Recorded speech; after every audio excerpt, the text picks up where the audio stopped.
Esto es una entrevista realizada al sociólogo Tonatiuh Castro respecto al tema de los factores que llevan a la juventud a la delincuencia. La delincuencia, que es una manifestación negativa de las conductas sociales, se presenta como consecuencia de una crisis en la apreciación que tiene la sociedad o las comunidades que conforman una sociedad amplia como un país acerca de su estructura social. Se suele ver el problema de la delincuencia o de la criminalidad como consecuencia sobre todo de la problemática económica de una región, de un país o de una región continental también. Es decir, debido a los bajos ingresos, debido a la pobreza, se suele pensar, los jóvenes sobre todo de una población se inclinan hacia este tipo de conductas delictivas. Sin embargo, hay una serie de factores que son los que propician, los que conducen tanto en su comportamiento individual como colectivamente a sectores de la población, no solamente jóvenes, a convertirse en delincuentes. En mi apreciación, el problema básico es cómo la comunidad, ya sea un barrio, una ciudad o una sociedad más amplia, visualiza lo que mencionaba, su estructura social.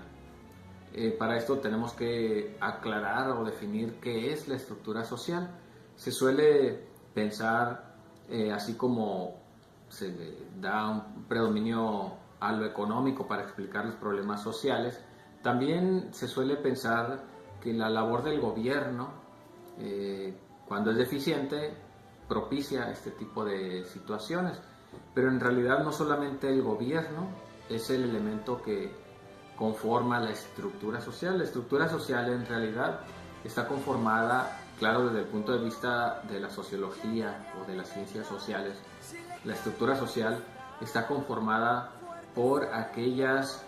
entidades que pueden ser gubernamentales, por supuesto el Estado,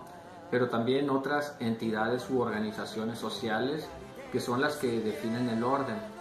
Por ejemplo, la religión a través de sus distintas iglesias, o la religión no solamente en un sentido institucional, sino como conjunto de creencias. También, por otro lado, el parentesco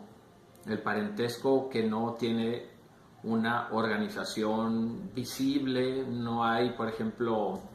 es un poco absurdo el ejemplo, la comparación, la analogía, pero para ilustrar mejor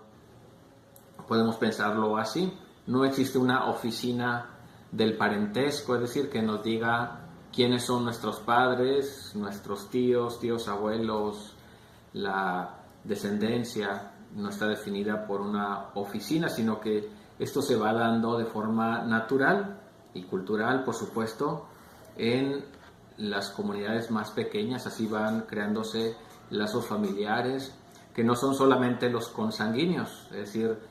padres, madres, hijos, nietos, etcétera, sino que existen otro tipo de relaciones que también entran en este ámbito del parentesco. Por ejemplo, el compadrazgo,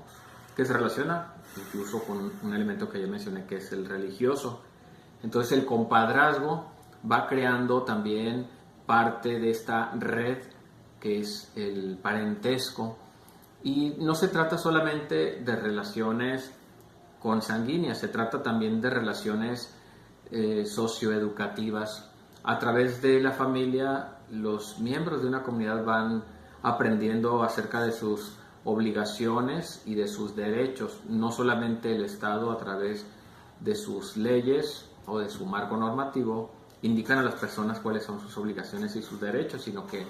las familias también van indicando cuál es el comportamiento apropiado a los miembros de toda la comunidad, no solamente de la familia. Y entonces, al estar en crisis elementos como el conjunto de creencias espirituales o religiosas, al encontrarse en crisis la apreciación, la visualización de las personas comunes respecto a las normas escritas, sobre todo, es decir, las que genera el Estado, o al existir una crisis en cuanto a cómo los miembros de una comunidad visualizan a los padres, a las personas adultas mayores, a los niños, es decir, en el aspecto del parentesco, me estoy refiriendo por supuesto, es cuando se generan estas crisis que ponen en duda esta estructura social. La estructura social no es solamente pues lo que el gobierno, entre comillas, el gobierno define como lo correcto a través de las normas del trabajo legislativo, sino que en realidad la estructura social se conforma por aspectos que se encuentran en la vida diaria, en la vida cotidiana de las personas y de la familia. La delincuencia es una consecuencia del mal funcionamiento de estos aspectos de la sociedad. Podemos prevenirla. Es muy importante prevenir la delincuencia, es decir, no solamente atender el problema que ya está dándose en la sociedad, en las calles, en las colonias, en los caminos rurales, sino que efectivamente, como lo indica la pregunta, es cómo se puede prevenir,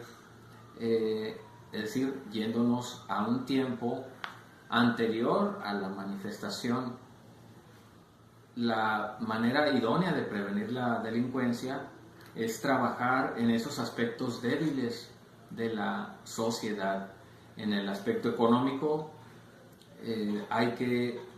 resolver la problemática económica no solo de los jóvenes, sino de las familias, porque en realidad los jóvenes que debido a la pobreza se han visto enrolados en prácticas delictivas como las del narcomenudeo o bien en otro tipo de organizaciones enfocadas igualmente a la criminalidad, lo han hecho como consecuencia de sus condiciones económicas de vida como familia, no solo en lo individual. Por ese motivo es importante mejorar la condición material, económica de vida de las familias y en particular de los jóvenes si se trata de prevenir la delincuencia. Un ejemplo de esto, una referencia muy importante, es la que podemos retomar de lo ocurrido en Ciudad Juárez en la primera década del siglo XXI, cuando se dio un enfrentamiento muy fuerte entre los cárteles de la droga y el Estado mexicano a través sobre todo del ejército mexicano. Los cárteles de la droga en Ciudad Juárez reclutaron a la asombrosa cantidad de 900 pandillas. 900 pandillas que ya existían en la ciudad, en Ciudad Juárez, fueron reclutadas, incorporadas por el crimen organizado, los convirtieron en sus empleados, es decir, en distribuidores de drogas, también en francotiradores o en gatilleros, y de esta forma se vio pues que el narcotráfico se aprovechó de la pobreza, de la necesidad económica de los jóvenes para ampliar su capacidad de ataque en contra del Estado mexicano o de la sociedad en su conjunto. Entonces hay que mejorar las condiciones de vida, pero también mediante otros programas, sobre todo que se pueden implementar desde el sector cultural oficial, incorporar a estos jóvenes. Hay que elevar el nivel educativo complementando lo que pudiera ser programas culturales, por ejemplo, en cuanto a arte, en cuanto a otras formas de manifestación de su identidad cultural, de la identidad cultural de su región, de las costumbres, tradiciones y, como lo mencionaba, también trabajar en el aspecto educativo, porque buena parte de los jóvenes de la población de México no tienen altos o aceptables niveles de escolaridad. Se promedia entre el nivel secundaria y el bachillerato sin concluir, de tal forma que la educación y la cultura deben estar acompañadas y a su vez también fortalecer el aspecto económico de las familias.